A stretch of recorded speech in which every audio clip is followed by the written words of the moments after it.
remember how I place my hands. So I have to grab the ankle and the calcaneus to create a fixed point. And from there, I'm grabbing anteriorly to the talus. And then I will propose this kind of work. Circumduction.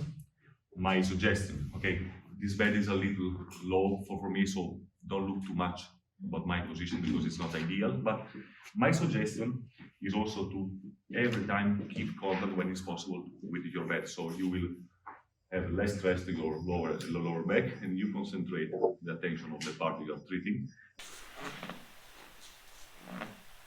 In away. And then, subtalar joint. I will bend the knee of the patient, created a fulcrum with the calcaneus on the bed, locking the middle foot and the ankle, and work in a circle kind of movement to open the medial and the lateral facets.